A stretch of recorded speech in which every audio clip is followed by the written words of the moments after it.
Bon, mesdames et messieurs, aujourd'hui encore une vidéo qui n'a rien à voir avec la réparation. J'avais averti il y a quelque temps de toute façon que il allait y avoir des vidéos un petit peu exceptionnelles sur cette chaîne. Et là, en l'occurrence, c'est encore une mesure exceptionnelle pour quelque chose qui est exceptionnel. Ça fait beaucoup d'exceptionnel dans une seule phrase.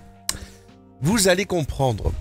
Alors, on va parler d'une pétition qui s'appelle Stop Killing Games. Donc, il s'agit de la bataille perdue d'un créateur au sujet des jeux vidéo. Donc, il y avait eu une pétition européenne qui a été lancée il y a un an, qui s'appelle Stopper la destruction des jeux vidéo. Donc, ça n'a pas atteint son objectif. Le gars s'appelle Ross Scott, sa chaîne YouTube c'est Hacker Z Farm. Alors à l'initiative visait à recueillir 1 million de signatures pour forcer la Commission européenne à se pencher sur les pratiques des éditeurs. Après un an de mobilisation, à peine la moitié a été atteinte. Environ 450 000 signatures seulement. Un chiffre honorable, mais insuffisant. Résultat, Ross Scott jette l'éponge. Donc,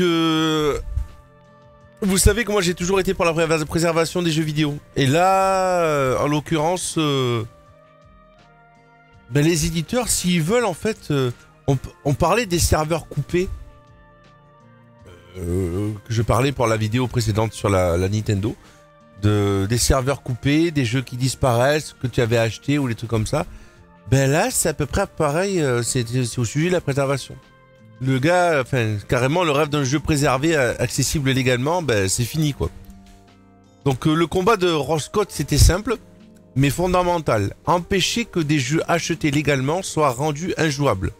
Lorsque les serveurs sont coupés, ou que les éditeurs décident unilatéralement de les retirer. Et on se souviendra, par exemple, de Pity, le Silent Hill qui était sorti par Kojima Productions. Enfin, c'était juste une démo, mais...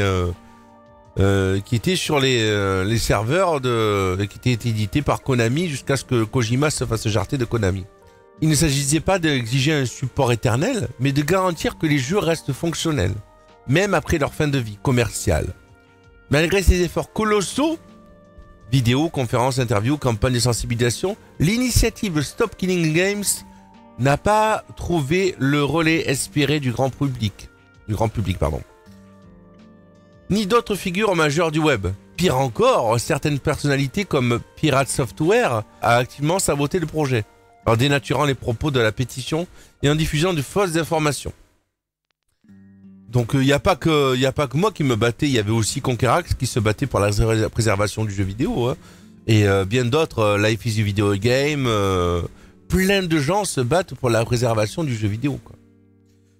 Donc une industrie devenue indifférente et une loi obsolète. Ross Scott a tenté de faire valoir que l'absence des règles claires sur la conservation du jeu laissait la porte ouverte à des abus systémiques.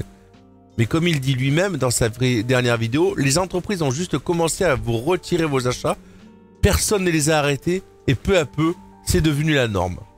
Bah oui, comme je disais, donc la Wii, hein, les jeux que tu as achetés sur la Wii, la PS3, je crois que ça commence aussi, il y a des jeux qui disparaissent complètement du store.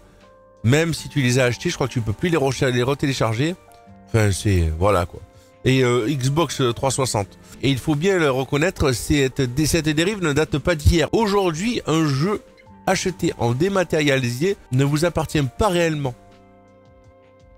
Vous avez communiqué un droit d'accès temporaire, c'est-à-dire que tu achètes une licence, hein, pour l'utiliser le jeu, que l'éditeur peut révoquer à tout moment, sans rendre de compte. Même les jeux physiques ne sont plus épargnés. Mise à jour indispensable, activation en ligne, dépendance à des serveurs tiers. Donc les fameuses cartouches de Nintendo vides. Hein, tu achètes un jeu avec 20 mégas à l'intérieur et tu télécharges 100 gigas le jeu. Bon, vous aurez compris, quoi.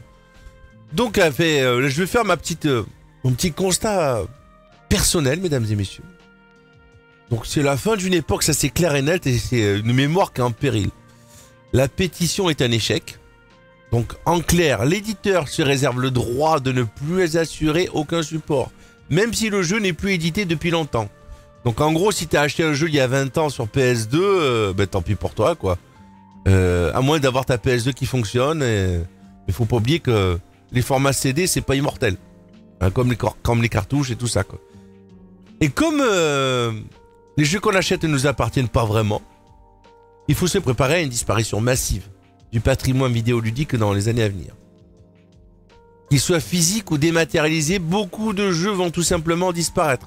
Une solution légale pour les conserver, les potes. Et je ne parle pas des innombrables jeux d'arcade ou consoles des années 70 à 2000, déjà oubliés ou inaccessibles. Alors qu'est-ce qu'on va faire? Ben, on va résister chacun de notre côté, hein, et chacun à notre niveau. À situation extrême, solution radicale. Préparez-vous à investir dans des disques durs de plusieurs téraoctets. Si l'industrie ne nous respecte pas, pourquoi devrions-nous continuer à suivre les règles à la lettre? Je me suis toujours battu pour préserver, pour que l'histoire du jeu vidéo ne soit pas effacée. Mais je vois bien qu'on nous laisse de moins en moins chouchou. Si personne ne protège notre culture, alors c'est à nous, passionnés, collectionneurs, archivistes de l'ombre, de prendre le relais. Donc la pétition reste encore ouverte jusqu'au 31 juillet. Même si les échanges sont minces, chaque signature compte. Enfin, vous avez le lien qui apparaît là, en bas. Et je mettrai un petit lien dans la description. Donc voilà, mesdames et messieurs. Fallait s'y attendre. Hein. Fallait s'y attendre. De toute façon, on n'est que des pantins désarticulés. Pour tous ces éditeurs peu scrupuleux. Le jeu ne nous a jamais appartenu. Ça aussi, j'avais fait une vidéo. Et c'est pas prêt de s'arrêter, en fait. Et même s'il y a des gros influenceurs français qui viennent à... Eux, ils s'en foutent parce qu'ils sont arrosés. On leur envoie les jeux gratos. Un petit code, ils sont contents. Hein.